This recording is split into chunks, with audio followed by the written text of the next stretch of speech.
전투를 하셨는지 그게 궁금하더라고요. 너무나 오기도 힘든데. 예, 올라가세요. 예.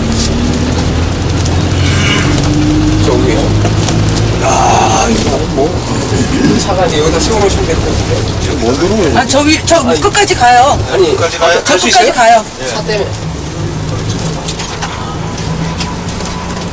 여기서 저까지 올라가야 돼. 차 때문에.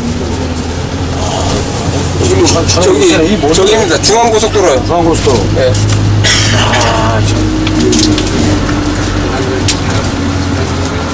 그럼 저기 일본인들이 여길 말 타고 따라온 거야 아니면 걸어서 같이 따라온 거야? 뭐 높은 놈들은 말 타고 따라왔겠죠. 높은 놈들만. 야, 이 촌에 요새네. 일단은 난 차를 저기서 돌리는 저기도 있는데. 이따가 그러니까 이거 뒷차. 야, 이거 최초 영상이다 여기서 이거. 세워야 돼요. 이 역사에 남는 영상이야 이거. 여기 있어. 아, 이거 오른쪽에 끝까지 왔네. 끝까지 빠꾸 못하겠다 이거. 큰일 났다. 야, 이거 큰일 났네 이거. 차 못 돌린다 이거. 부천에 요새네 요새.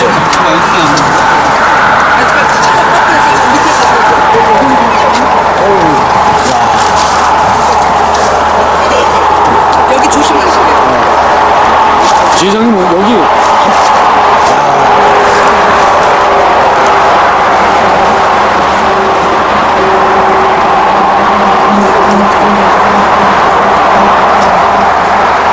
이 동네 이름이 뭐예요? 어? 여기 고전리 산꼭대기? 고전리 산꼭대기. 아, 금성면 고전리 산꼭대기. 이 터널 있는 데가 여기. 수많은 근데 요 완전 요새네 요새. 지형적으로 굉장히 일본 군대가 이쪽으로 들어왔어요.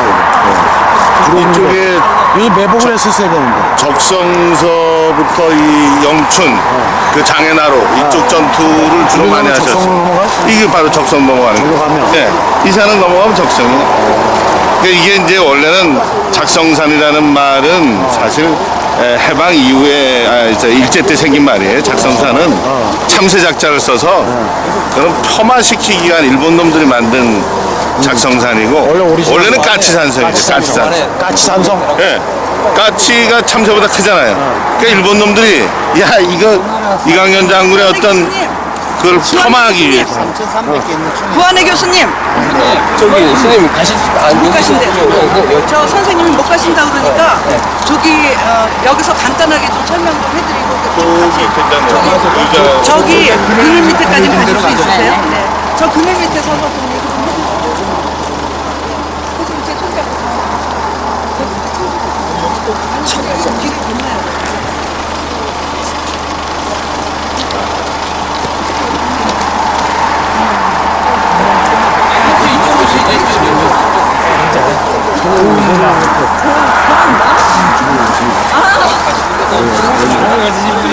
완전 매복장.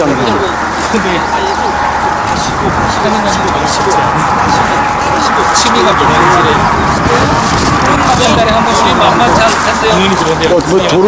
야, 씨.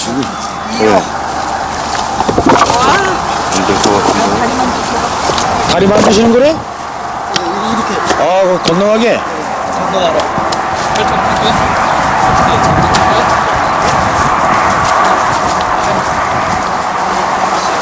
경치 장난 아니네.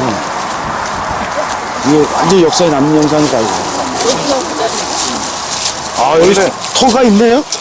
터가 있어. 산이 높고 고기 깊은 곳에 사는 사람들이 아, 이 산성터에 그때? 이건 뭐예요? 이게 아니 이건 아니죠. 이건 아니고. 토성이 마이크 좀 키워드려, 마이크.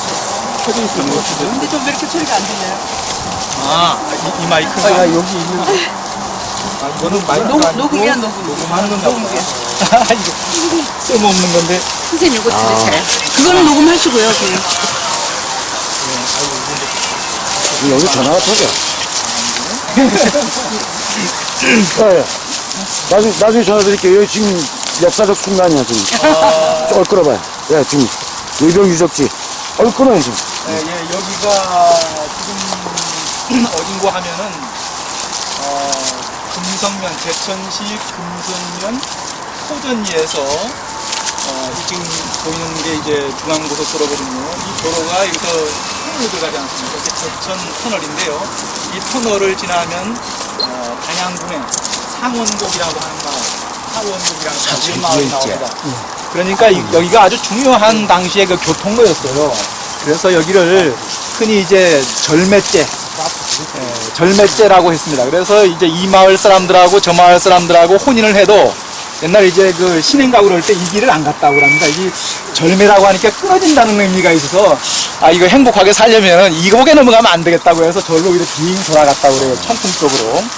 이 고개인데 여기가 바로 이제 이강년 의병장이 최후의 전투를 수행한 곳이 이 근처라고 생각이 됩니다.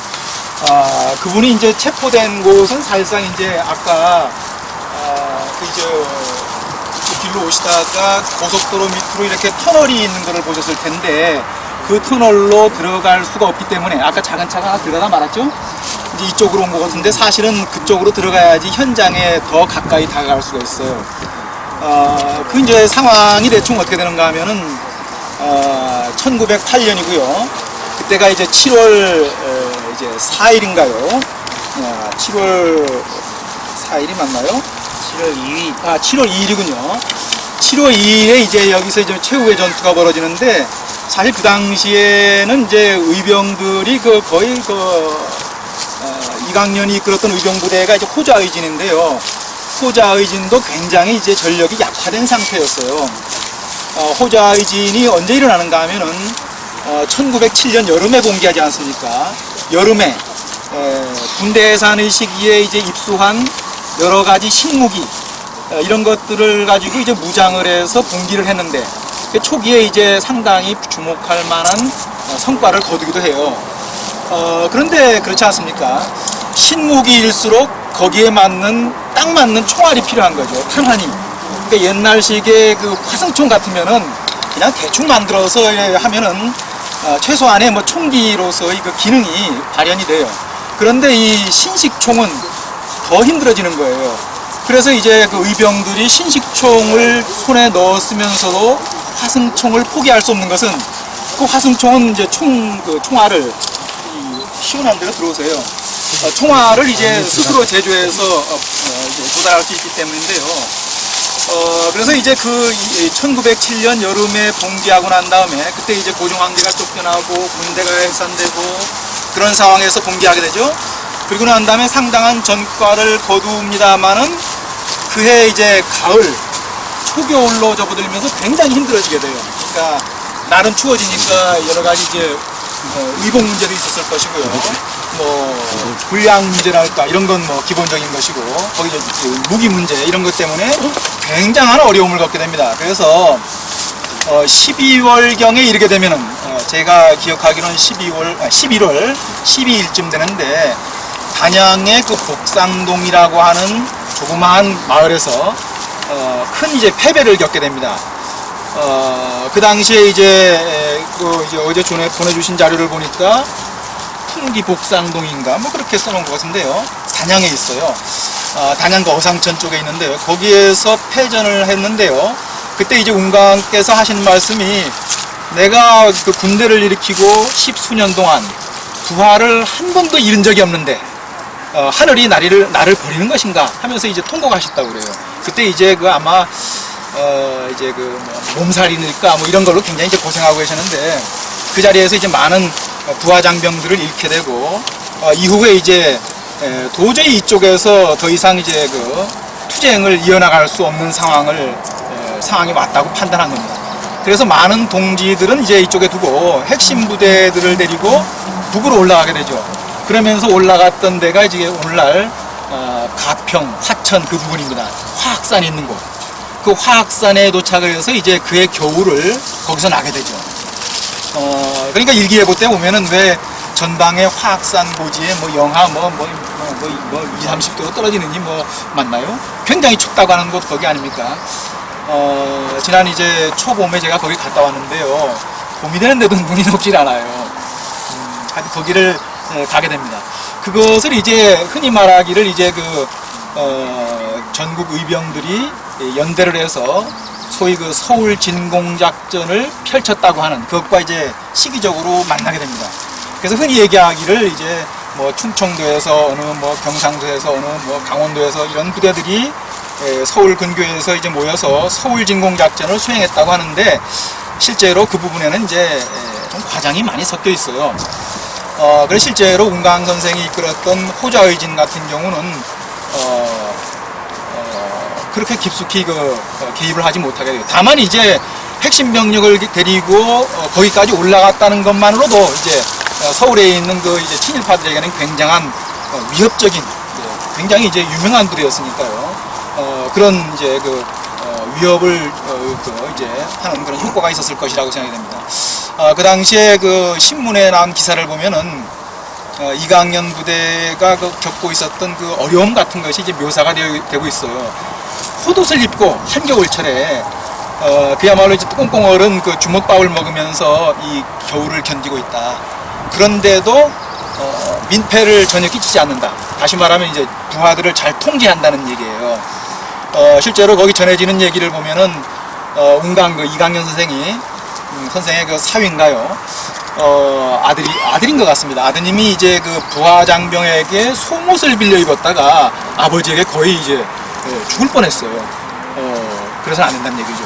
그 부하 장수들과 부하 그 장졸들과 함께 그 어려움을 같이 했다고 하는 의병장 이강년. 그분이 거기서 이제 겨울을 나시고 그 다음에 이제 봄이 되니까 다시 내려오게 돼요. 그때의 기록을 보면은 이제 음력 정월이 되고 날이 따뜻해지면서 눈이 녹기 시작해요. 눈이 녹는다는 것은 무엇을 말하는가 하면 일본군과 의병들 사이를 가로막고 있던 천혜의 장벽이 사라지는 거예요. 그 당시에 이제 운강의 표현에 의하면은 장성이 무너지는 것 같았다. 그러니까 천리장성이 무너지는 것 같았다. 이게 이제 무너나면은 일본군들이 본격적으로 이제 압박을 가해올 것이고 굉장히 어려워질 거다. 그래서 이제 봄이 되면서 다시 이제 부대를 옮기셔서 강원도 쪽으로 해서 이쪽으로 내려오십니다. 그러면서 이제 간간히 이제 전투를 수행하시죠. 그리고 난 다음에 이제 이 영월 쪽을 거쳐서 단양 쪽을 거쳐서 그 당시에 이제 단양 영춘이라고 했는데요. 오늘날의 단양의 대체로 이제 동북부 쪽에 해당되나요? 그 영춘 쪽을 거쳐서 이쪽으로 건너오게 되는데 그 당시에 일본군이 6월경에 소위 그들 말로는 폭도 대토벌 작전이라고 하는 것을 이제 시작을 했어요. 6월 25일부터 시작을 했는데 이 일대에 나루를 전부 끊고 그 당시에 이제 그 강을 건너려면은 배를 타야 되니까요. 나루를 끊고 산길을 전부 끊었다고 그래요. 그 운강이 어떻게 할 도리가 없어서 저쪽에 단양 쪽을 통해서 그 영춘 산길을 통해서 청풍으로 건너가려고 했다. 청풍으로 건너가려고 하면은 이제 지나가야 되는 거기가 바로 여기 또는 이제 저 밑에 이제 하편 쪽으로 넘어가는 거기가 또 하나 있는 것 같은데 그래서 눈강 쪽에 정망사가 있는 그 아랫마을 쪽으로 내려가서 소금대를 얻어 타고 강을 건너려고 했다. 이렇게 되어 있어요. 이제 그런 정보를 일본군들은 정확하게는 알지 못했겠지만 단양 쪽에서 의병들이 출몰하고 그 의병들이 이강년 조직이라고 하는 것을 당시에 일본군들, 수비대죠. 헌병들, 술사들은 알게 돼요. 그래서 이쪽을 본격적으로 수색을 하게 되는데 단양 쪽을 수색을 하고 결국은 당시의 자료를 보면은 운강 선생이 저쪽에서 이쪽으로 건너오시다가 내복에 걸린 것 같아요. 네. 여기 대해서는 이제 전해지는 얘기가 좀 뭐 약간 제각각인데요. 이런 말이 전합니다. 운강 선생이 이제 새벽밥을 마을에 들러서 이제 자시는데 이제 진지를 들려고 하는데 그 밥그릇이 밥상에서 뚝 떨어졌다.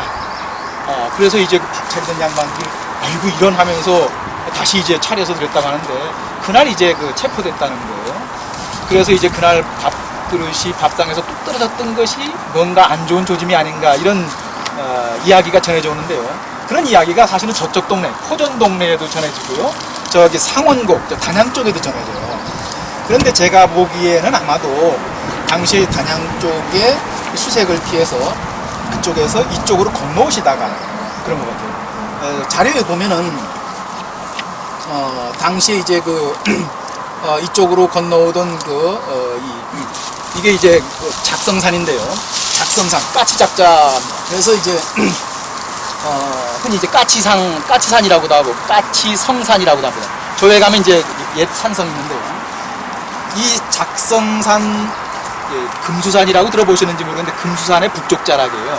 이 금수산 자락을 통해서 저쪽으로 내려가면 이제 청풍으로 갈 수 있거든요. 능강으로 갈 수 있는데 이쪽으로 오다가 호전으로 향하는 길 서쪽, 그러니까 이쪽이 됩니다.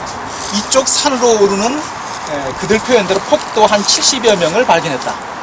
그래서 이제 그 당시에 순사대들이 사격을 가했고 거기에서 이제 뭐 한 10명 정도가 쓰러졌다 이런 얘기를 하는데요. 그리고 난 다음에 이제 수색을 하기 시작하는데 그 접전이 벌어진 데가 저길지는 사실은 명확하진 않아요. 그런데 아마도 이쪽 고개는 일단 넘으시고 후전 쪽을 향해서 가다가 이 작성산, 이 금수산 쪽에 북쪽 자락으로 오르는 거를 이제 봤다고 하니까 저쪽인 것 같아요. 거기 이제 사격을 했는데 사격을 하고 이제 도망치고 그러니까 그 막 뒤를 쫓아가고 그러는 판인데 그 당시에 순사 몇 놈이 그 몰이라고 하는 이름은 전해지지 않는데요. 부하들과 함께 이제 그 일대를 이제 수색을 하는데 한 소년병이 쓰러져 있는데 도장이 들어있는 그 함을 움켜쥐고 죽었더라. 당시 의병 부대에 들어오면은 사실 소년병들이 있어요. 10대의 소년들인데 대체로 이제 그 신분군 역할을 하죠. 당시 이제 종사라고도 하고 이제 뭐 그렇게 얘기를 했는데요. 한 젊은이가 이 도장함을 끌어안고 그리고 서류함이 흩어져 있었다. 그러니까 이제 이 순사들이 간파한 거죠. 여기에 대장이 있다. 이 근처에 있다. 그들 말로는 이제 괴수가 있다는 거죠. 그래서 이제 핏자국을 쫓아서 이제 추적을 해서 결국은 저쪽에서 올라오다가 아까 어느 분이 차를 타고 올라가실 건가요? 그쪽으로 통하는 그 이제 그 골짜기 쪽을 수색하며 하다가 이제 그 피를 흘리고 있는 그 이제 은강을 발견하게 된 겁니다. 그래서 이제 배려고 했어요. 이제 그들 표현대로 이제 즉시 이제 쏘아 죽이려고 했던 것이죠. 그런데 보니까 발목을 다친 것 같고 여기 왼쪽 뺨에 상처가 있고 그리고 목에 쌍안경을 걸고 있더라. 그러니까 이게 보통 사람이 아닌 거예요. 이 기골도 장비하고 얼굴에 상처가 있다는 거는 이제 그 의병을 일으키던 해 1907년 봄에 처음에 저기 단양 쪽에서 의병을 일으키려고 하다가 순사들에게 습격을 당해서 거의 이제 그 돌아가실 뻔한 적이 있어요. 그때 이제 이 칼날이 뺨과 이 손을 지나가게 됩니다. 그래서 이쪽에 아주 험악한 흉터가 있었다고 그래요. 그래서 또 어떤 분들 말에 의하면은 은강을 보았느냐 이걸 이제 그 일본군들이 탐문할 때 여기를 이제 찌부러뜨리면서 이렇게 찌부러진 사람 봤냐 이렇게 이제 탐문했다고 하는데 어쨌든 여기 상처가 있는 그리고 목에 쌍안경을 걸고 있는 아마 이건 일본군으로부터 노획한 것이겠죠. 그런 사람이구나. 그래서 이제 핀땀을 해보니까 그렇더라. 그래서 이제 제천으로 압송을 하게 됩니다. 그래서 지금도 이제 제천의 금성면에 은강 선생을 기념하는 비석이 있어요. 지금 구용리에 있죠. 전에 이제 그 양화리 있죠. 근데 그걸로 옮겼죠. 그것을 세운 뭐 배경은 아마도 은강의 최후의 전투지가 바로 이곳이었기 때문에.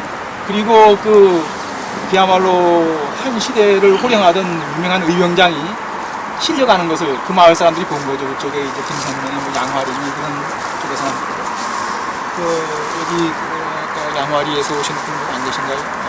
예전에 어른께서 그런 말씀하셨어요. 어른들에게 들으니까 가마에 실려가는 은강 선생이 이제 그쪽으로 데려왔다는 거예요. 그래서 사람들이 주고 가서 이제 그 뭐 이렇게 위로도 하고 또는 뭐 어떻게 했다 이런 얘기였는데 굉장히 그것이 이제 오랜 동안 인상이 남았겠죠. 그러니까 그날 뭐 새벽에 밥그릇이 밥상에서 떨어졌느니 뭐 이런 얘기가 이제 막 이제 전해지고 뭐 우리도 그런 거 봤다는 얘기가 전해지고 그랬던 거예요. 한 시대를 그야말로 흥미했던 의병장의 최후의 격전지가 바로 이곳입니다. 이제 아까 이제 올라오시면서 이거 뭐 대단하다 그랬는데 사실 그 은강 선생은 그분이 꼼꼼하게 전투와 관련된 기록을 남기셨고 그 후손들이 또 그 동지들이 그 기록을 편찬을 했어요. 그 운당 선생의 일정에 그 의병할 때의 그 행적은 거의 날짜별로 확인할 수 있을 정도입니다. 그래서 얼마 전에 제가 뭐 그걸 번역도 했습니다만은 그런 것들을 잘 활용하면은 여러 지자체에서 아마도 굉장히 그 유익한 교육적으로도 의미가 있는 그런 역사 프로그램을 만들어낼 수 있을 것이라는 생각을 합니다. 다만 이제 이제 좀 보시죠.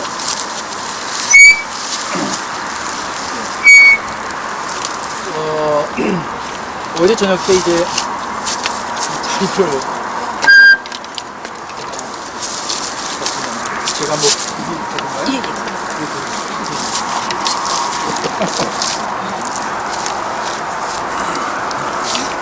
국가보훈처 자료를 이제 토대로 하셨다고 하는데 사실은 굉장히 이제 부정확한 점이 많아요. 이건 참 말씀드리기가 굉장히 이제 어떻게 보면 민감하고 어려운 문제일 수 있는데 운강 선생이 돌아가시고 난 다음에 1908년 양력 10월 13일에 돌아가셨어요. 이 자료에는 10월 13일이라고 되어 있는데 태어난 때는 음력으로 표시하고 돌아가신 때는 양력으로 표시했는데 가면 안 되는 거죠. 9월 19일인데 그날 이제 서대문형무소에서 순국하셨는데 그분에 대한 이야기가 이제 이쪽 사람들이 굉장히 이제 강하게 남았고 그분이 돌아가시고 난 다음에 운강의 사적을 우리가 남기지 않으면은 이제 영원히 없어질 거다. 이걸 이제 생각한 그 동지들이 제천의 두학동, 박약제 거기 운강 선생이 오랫동안 머무르시던데요. 그러니까 원래 문경분 아니십니까? 여기 이제 그 보조부 되시나요? 중조부 되시나요? 원래 문경분이란 말이에요. 문경분인데 의병을 일으켰다가 잘 안 되니까 안동관찰사를 처단하는 성과는 거뒀지만 그 인근에 안동의병이라든지 이들과 합류해서 뭘 해보려고 하니까 잘 안 됐어요. 그래서 그 당시에 그 용맹을 떨치고 있었던 유인석, 호자의진의 소문을 듣고 거기에 이제 관심 가는, 거기 경문이 오니까 내가 여기서 이제 이런 일을 했는데 지금 도와줬으면 좋겠다. 그래서 이제 그 두 의진 사이에 관계가 맺어지고 단발령 이후에 그 이강영, 운강 선생이 제천으로 오십니다. 그래서 유격장으로 활동하시면서 주로 이제 조령이라든지 수안부라든지, 그러니까 경상도와 충청도가 통하는, 그분 이제 고향이 그쪽이시니까 그쪽에서 이제 유격부대를 이제 거느리고 활동을 하셨어요. 그러면서 잘은 모르지만 아마 충청도에 와서 이제 긴 시간을 보내신 거죠. 그 단발령 이후에 의병이 실패하고 난 다음에 그분은 유인석 선생의 제자가 됩니다. 처음에는 이제 별다른 학문적인 연고가 없어요. 물론 운강 선생 그 가문은 영남에 있지만 노론 집안의 성향이 있어요. 그러니까 지금 분들은 영남에 자기네 고향이 있으면 다 남인이라고 생각하는데 그렇지 않아요. 적어도 17세기 이후가 되면은 노론이 집권했기 때문에 수백 년 동안 남인을 유지하기가 어려웠어요. 그러니까 막 퇴계 선생 같은 엄청난 그 선생을 모시고 있다거나 그러면은 남인으로 행세해도 이제 인정이 되는데, 대개의 경우는 이제 그 노론 집권당 쪽에 이제 말하자면 그 성향을 보이게 됩니다. 그래서 운강 선생도 노론적인 분위기 속에서 성장하셨어요. 그분의 그 조상님에 대한 기억을 적어 놓은 걸 보면은 우암 송시열이 어려울 때 그를 구하는 뭐 글을 쓴 것을 뭐 그런 발언을 한 것, 이런 걸 굉장히 대서특필하거든요. 이게 뭔가 하면은 그러니까 아이덴티티죠. 노론으로서의 그런 것을 많이 가지고 있었던 분이에요. 그러니까 이쪽에 오셔갖고 비교적 부드럽게 만나신 것 같고, 운강 선생이 유인석 선생, 의암 선생과 사제의 관계를 맺으면서 이제 요동까지 가서 이제 배우고 그러는데, 요동 가시다 온 다음에 바로 이제 그분이 또 숨어 사는 데가 바로 요 근처예요. 이 고개 넘어가면은 단양의 상원곡인데, 거기에 가면은 바로 제천 터널이 끝나자마자 바로 오른쪽, 지금은 마을도 사라졌지만 김치골이라고 하는 마을인데, 그 마을에서 오랫동안, 그러니까 1차 의병과 2차 의병 사이에 오랫동안 거기에서 모시고 그러니까 자료에 보면은 거기가 뭐라고 나오지? 한자로 보면 무슨 촌이라고 나오는데, 그게 이제 거기가 이제 김치골이라고 하는 거예요. 그러니까 이제 이분이 여기에 이제 질의를 잘 하시고 그러는 건데, 무슨 얘기하다 그래서 이쪽에서 이제 의병 활동을 하셨는데, 그 의병 활동이라고 하는 건 정말로 엄청난, 그야말로 달걀로 바위치기예요. 1908년에 그 당시에 그 일본 쪽에서, 일본 정부에서 만들어 놓은 그 공식 자료에 보면은 군대 해산된 다음에 14개월 동안, 1년여 동안 한국 사람들이 뭐 12,000명인가 학살됐다. 일본군이 100몇 명 죽었다. 그거 보면은 이제 계산을 해보면, 머리 나쁘게 계산해 보면은 일본군 하나를 죽일 때 우리가 한 170명 죽는 걸로 돼요. 그러니까 의병들의 그 투쟁이라고 하는 것은 사실은 전투 성과가 엄청났다. 이게 그 문제가 아니고, 어려운 조건임에도 불구하고 도저히 사실은 게임이 안 되는데도 불구하고 그것이 옳기 때문에 그 길을 걸어갔다는 거예요. 어떻게 보면 죽을 길을 걸어간 거거든요. 그러니까 이제 운강 선생도 이제 의진의 그 의병에 이제 떠날 때 조상님들에게 고하잖아요. 나라가 어려워서 소자가 떠납니다. 그리고 신주를 묻잖아요. 그러니까 조상들과의 작별을 하는 거예요. 어려운 때 묻죠. 그런데 여기에 보면 이제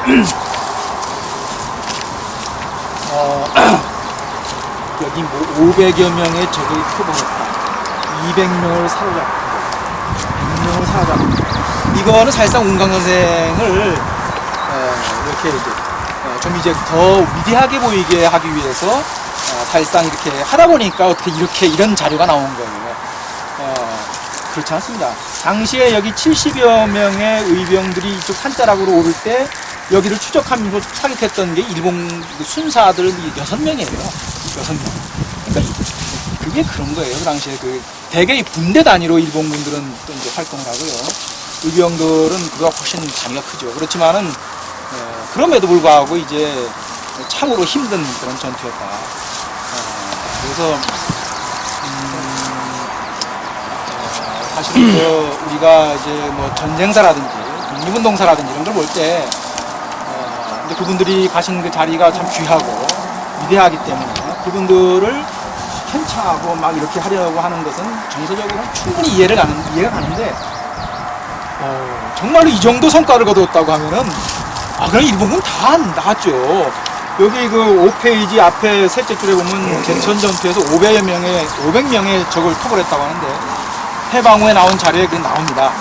그런데 당시에 충주 쪽에서 온 일본군 1개 소대와 음력 7월 7일 칠성날인데요. 맞서 싸웠어요. 적을 5명 배웠어요. 그러니까 당시에 일본군은 청일전쟁도 수행한 그야말로 그 당시로 보면 현대적인 전투 경험과 훈련을 겪은, 그렇지만 이제 의병들은 사실상 뭐 그렇지 않은 사람들이 대부분이거든요. 그런데 일본군 5명을 배웠다고 하는 건 그 당시에는 엄청난 그야말로 충격을 준 사건이었거든요. 근데 해방되고 나서 보니까 이건 뭐 자료에 보면은 5명으로 나오는데 이거 뭐 좀 혼나게 할 수 없을까 해서 이제 500명으로 쓴 건데, 이건 운강 선생이 굉장히 걱정하실, 운강 선생이 만약에 계신다면은, 꿀령이 계신다면은 아이고 이 녀석들 나를 욕보이고 있네 이렇게 걱정하실지도 몰라요. 그렇게 그야말로 우리가 압도적인 전력을 가지고 또는 전술을 가지고 무기를 가지고 우리가 일본군하고 맞섰던 것이 전혀 아니거든요. 그런 점에서 운강 선생에 대해서 이제 우리가 정말로 어떻게 기억을 해야 되는가를 생각해야 되고, 그런데 이제 사실 이런 말씀은 특히 이제 문경에서는 좀 불편해요.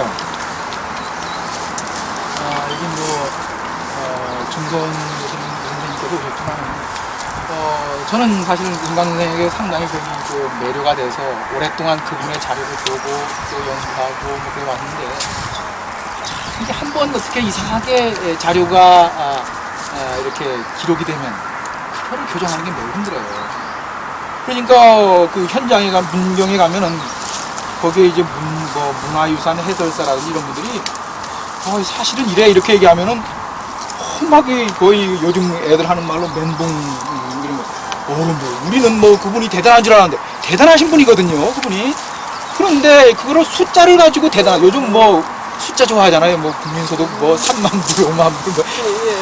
근데 이제 그런 것입니다. 그 의병들의 그 투쟁이라고 하는 것은 참으로 이제 그런 것이고요. 정말로 저는 이제 집이 대구라서 여기 이제 학기 중에는 매주 여기를 이제 지나갑니다. 버스 타니까. 여기 지날 때마다 제가 이제 편히 눕지를 못해요. 이 산을. 어떤 산인데? 어떤 산? 뭐 혹시 뭐 궁금하신 거 있으시면? 아이고, 다들 무섭습니다.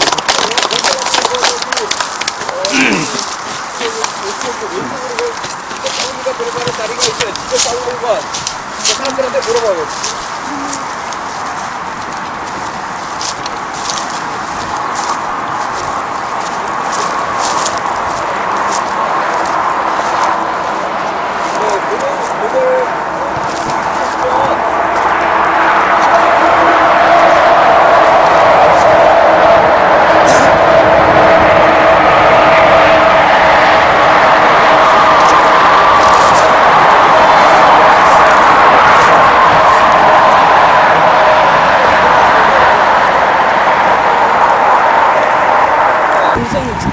오늘 이렇게 역사 장소에 우리 민주문제연구소 지회장님께서 한 말씀을 이렇게 시민들에게 예, 저희들이 조상님들이 이 나라를 지키기 위해서 어떻게 하셨는가를 모르고 산다는 것이 너무나 부끄럽습니다.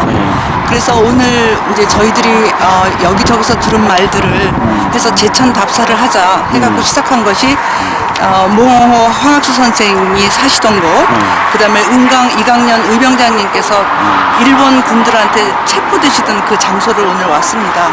마침 10분이 넘는 애국지사의 후손분들께서 불편한 몸을 이끌고 여기까지 와주셔서 너무나 감동적이고요. 고한혜 교수님이 이제 그 당시 상황을 자세히 설명해 주셨는데 이런 작업은 앞으로 우리가 계속 하려고 그러고요. 이제까지 제대로 못한 거에 대해서 너무나 부끄러움을 느낍니다.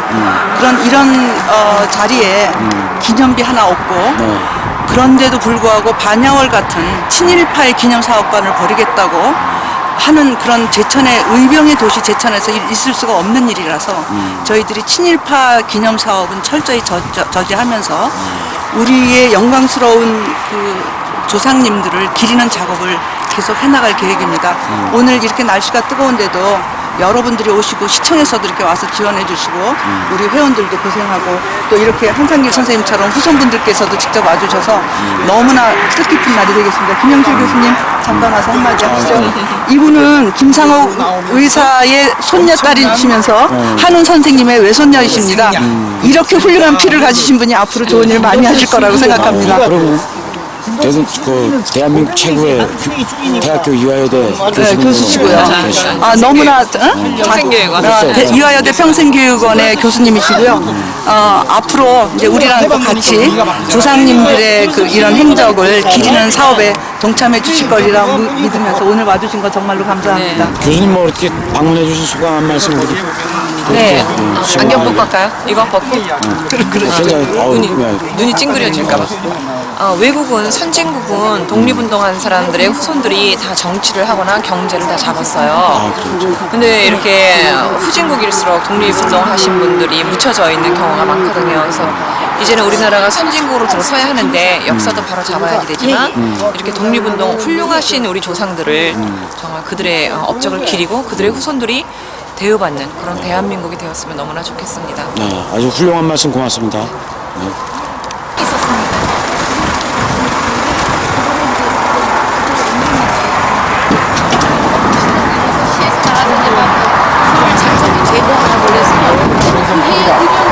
그때와 하고 있었습니다. 근데 그 작년에 한국 의정사를 먹고 내려가시잖아. 어쩔 수 있어. 한 번에 여기까지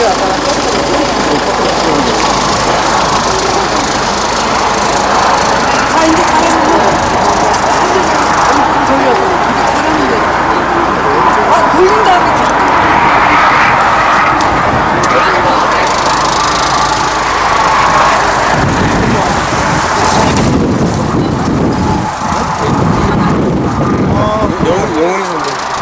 예. 선생님 한국의 형수.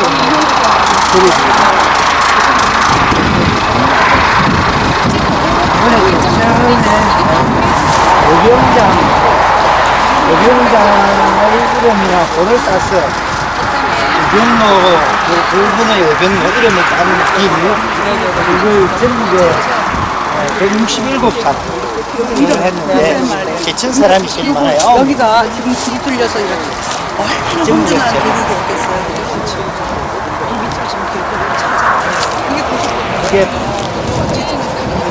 박정희가 참 어떤 이게 제천선 제기가 뭐 거기는 뭐 한데 거기에 대해서 누구도 문제 제기를 안 하더라고요. 그래서 그건 아니다. 부끄럽고 지금